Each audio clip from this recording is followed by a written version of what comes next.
This is where we're fixing to make the toe flower beds.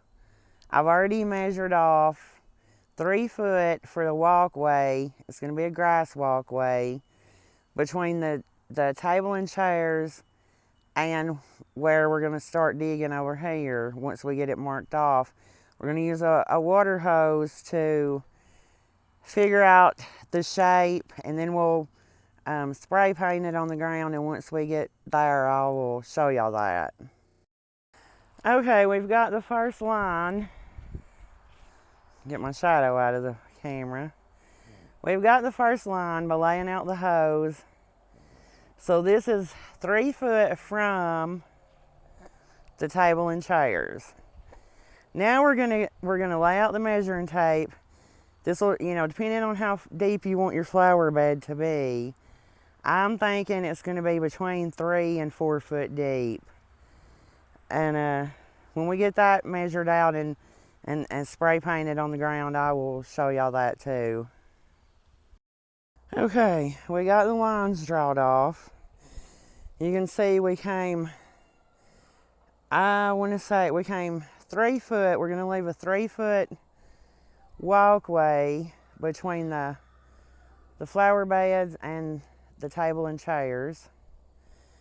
And so this is the, if I can get myself out of the, okay, and so it'll come down to here. I can't remember how many feet this is. I'll have to put it on the screen. And then this will be the opening. Just ignore the white line back there because we had to draw it off. But this will be the opening into between the two beds. And then this is the other one. And you can see right here on the corner, we were a little short with our measurements and we had to go back and remeasure and fix that. But I think it's going to be real pretty. And we're fixing to get busy. We got to start digging.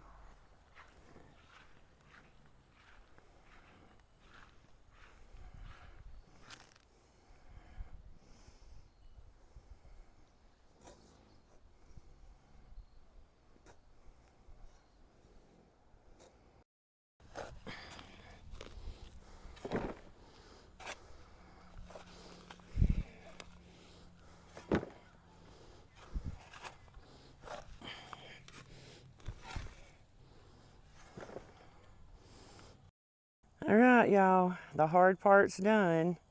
They're dug out, and I love it. Now the fun part begins. I get to figure out what I want to plant in these.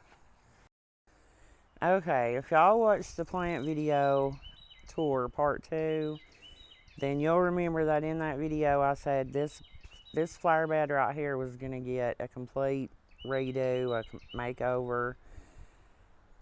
And so what I'm planning to do is I've got 2 of the dwarf nandinas in here that I'm going to dig up, and they're going in this new flower bed. I've got more, but I've only got 2 in this flower bed, so I'm going to dig these up, and then I'm going to dig up a few more out of a different area that's also getting a redo. And let me get these dug up, and I'll show y'all where I'm going to plant them.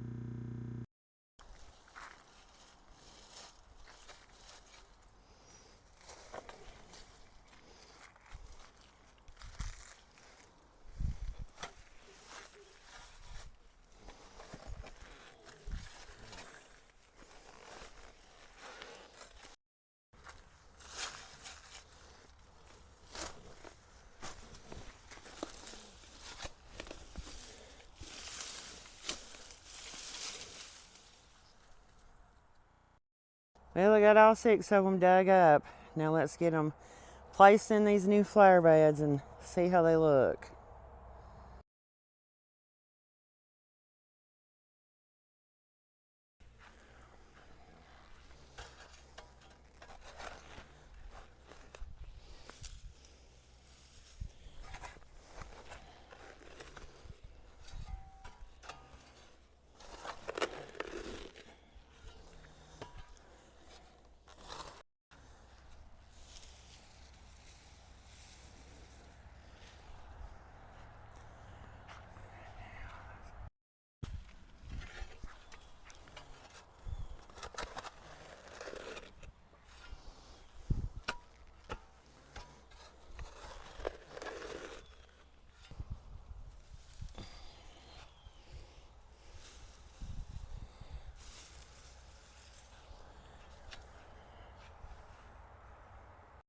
I've got all the holes dug and I've got them dropped in the holes. It's important to go ahead and drop your plants in the holes so you can make sure that, you know, they're spaced right, you know, in the flower beds and stuff. That way, if you realize that some may be a little off, you know, too close to the edge or whatever, you can at this point go ahead and readjust your holes before you finish, you know, covering them up and watering them in.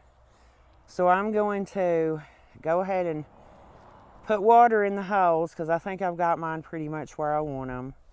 I'm going to go ahead and put water in the holes and then cover it with dirt. And then we're going to water it in real good after that to make sure that we get rid of all the air pockets. And I'll show y'all when I get finished with that. Okay, those are all planted now. I'm going to wait about watering them on the top to get rid of the air pockets until I get everything planted in here that I'm going to plant today.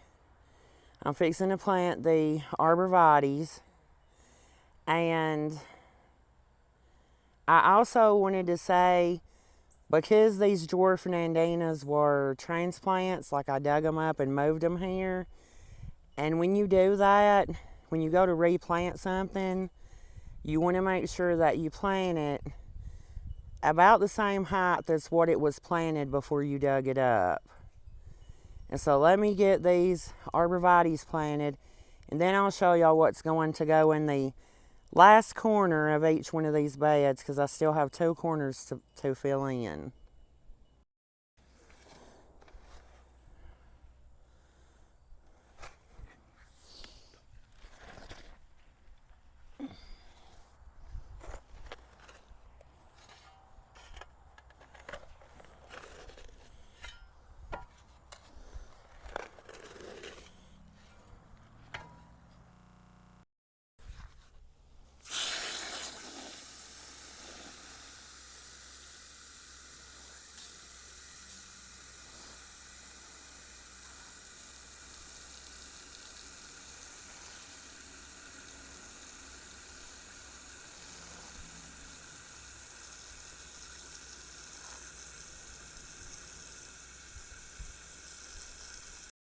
Well, those are planted. So now I'm going to show y'all what's going to go in those 2 corners that I talked about a few minutes ago. The prairie winds, blue paradise. This is a grass that I'm going to put in those corners, and it gets 36 to 42 inches tall, which is a pretty good height, but it only gets 2 foot wide. And so, you can see it's blue, but this time of year it starts getting the burgundy hues in it, which is really pretty. So what I'm going to do, I only bought one when I bought this a few weeks ago. So what I'm going to do is divide this in half. That way I'll have one in each corner. And you know, there was no need in buying 2 of these. When grasses you can divide. And this was $16.98 for one. And so we're trying to do this, more budget friendly. So I'm going to cut this in half, and I'll show y'all how I do that. This is another reason that it's fine to cut these kind of grasses in half. Look at the roots on the bottom of this pot. I was trying to pull it out, and I cannot pull it out. I may end up having to cut this pot to get it out. I'm going to tinker with the roots a minute and see if I can get it to come out. And if I can, I'm going to have to cut the pot off of it. I was able to just pull the roots loose and get it out of the pot. But you can see this was, pretty close to being root bound anyways. So I'm gonna cut this in half. I'll show y'all how I do this.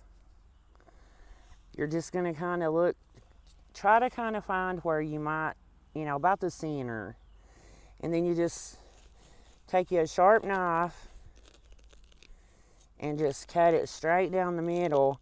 And I may actually cut some of these roots off the bottom before I plant it, because, it is really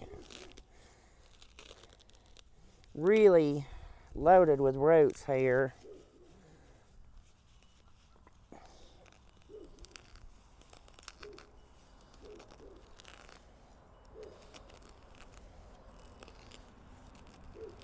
I try to cut it in half all the way down before I start to the top part of it.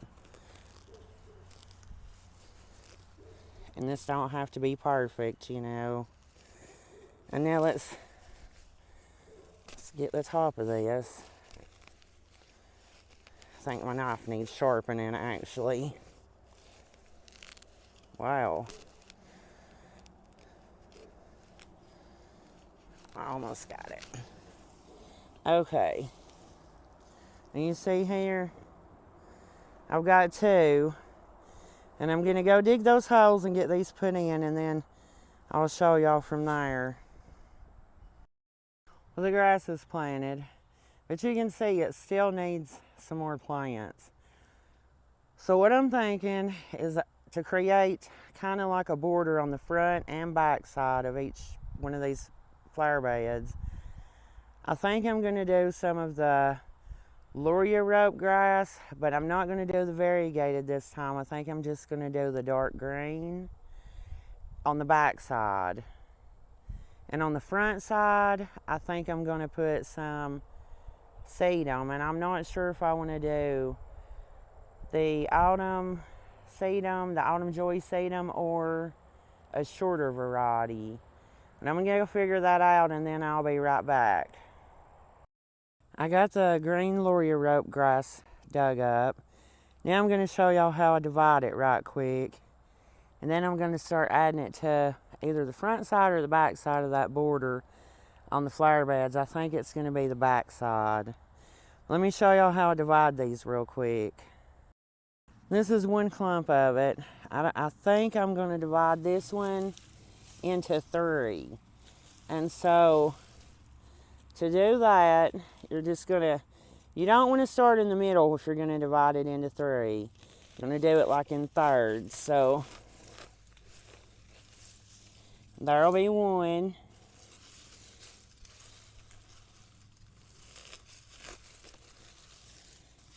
And now there we go. And I'm going to finish dividing these and spread them out there and see how many I'm going to need.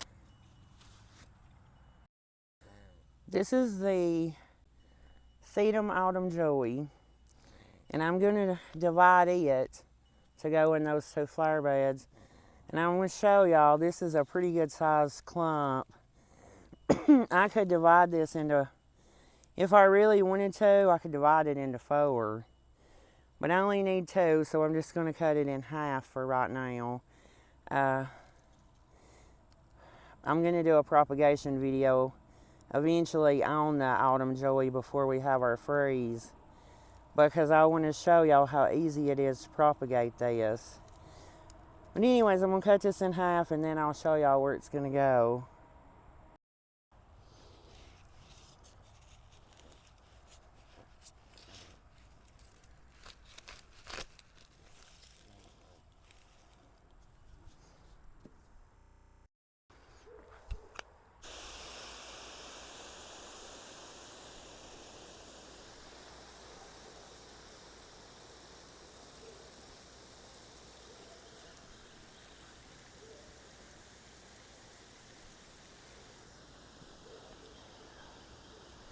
Once everything's planted, you want to thoroughly water everything in, like I said, to keep the, or to get rid of the air pockets. And then once I get everything watered in, I'm going to add my mulch.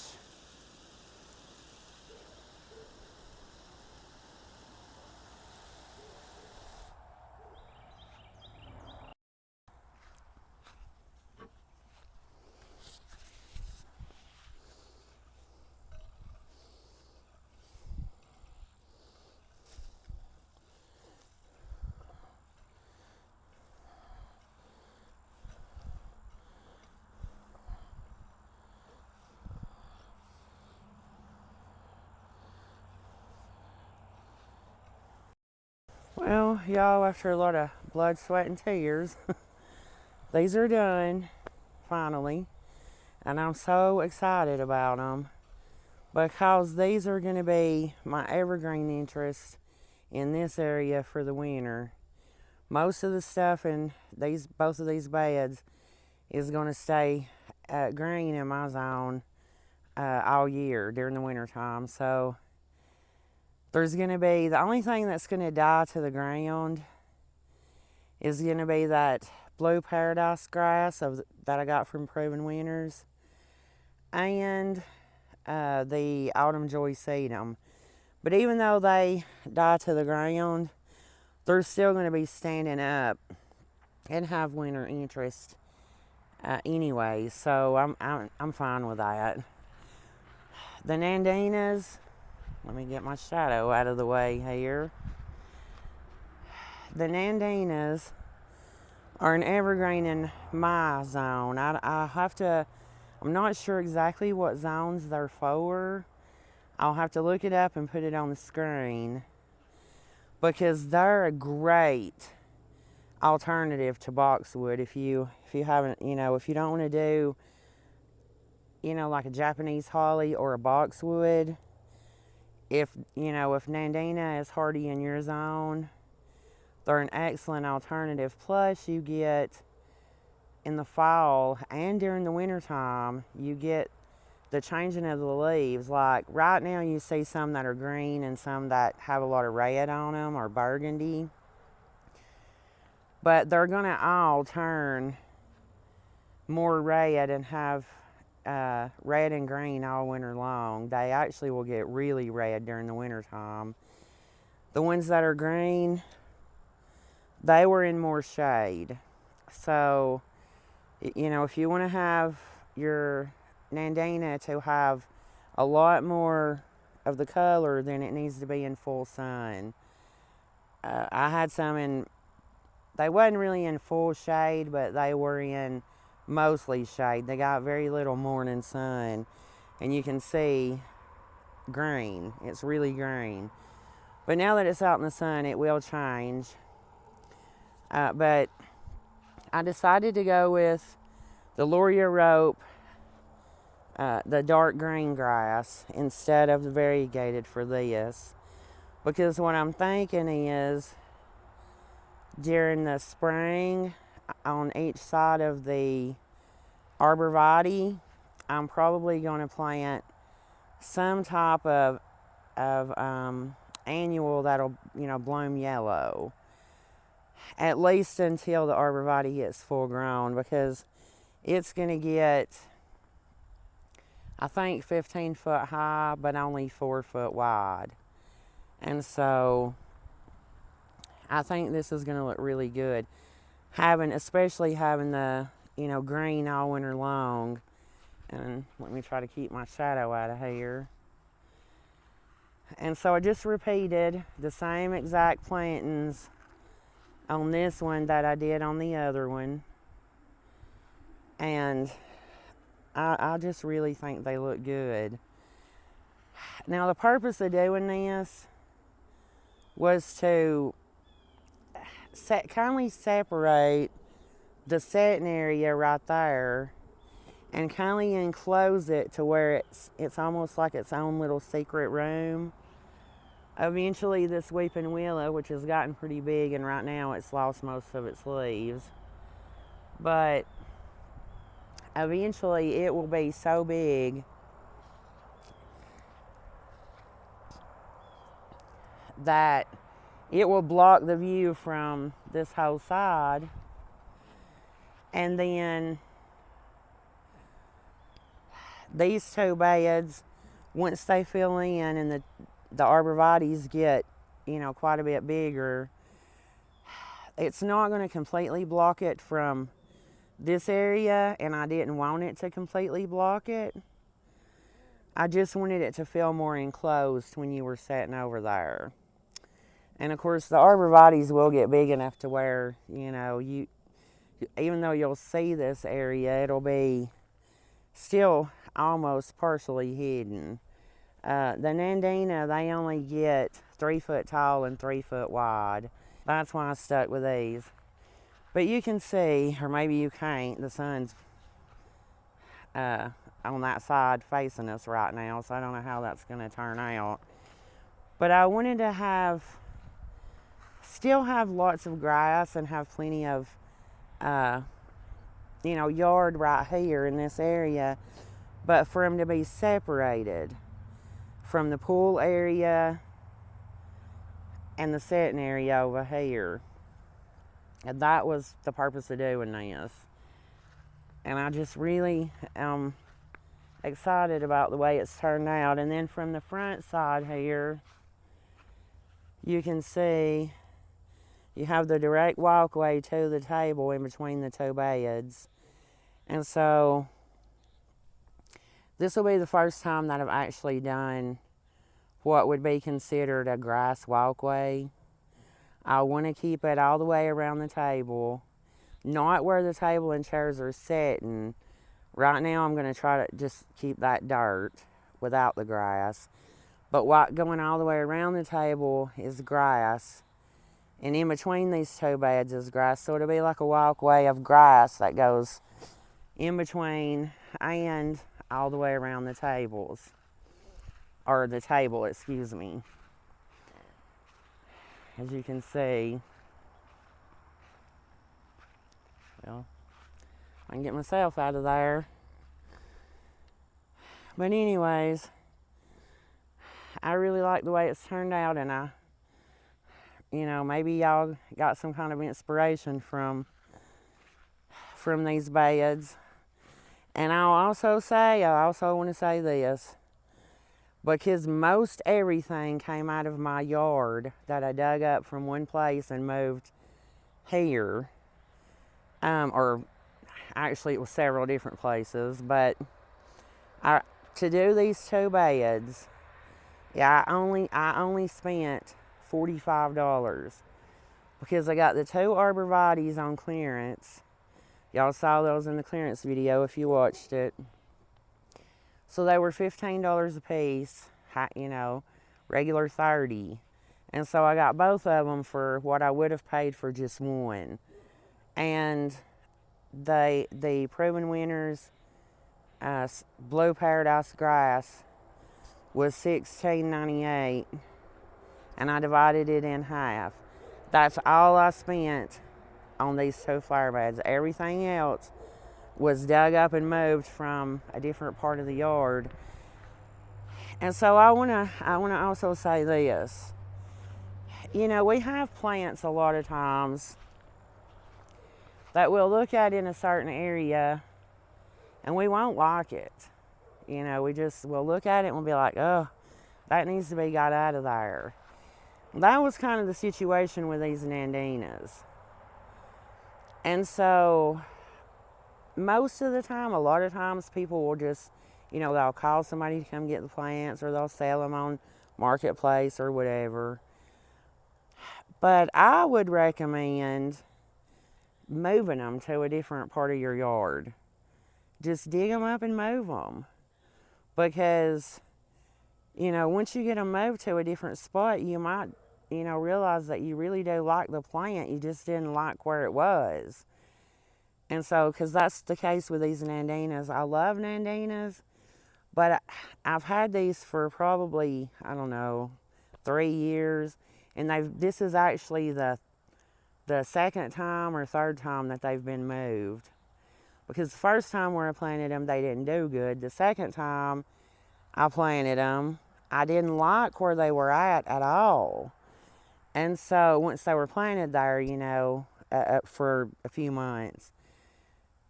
And so just dig up some of your plants and move them around if you think you don't like them. And, and then if you still don't like them after moving them a time or two, then you go ahead and get rid of them. But anyways, I hope this helps. Till next time, bye.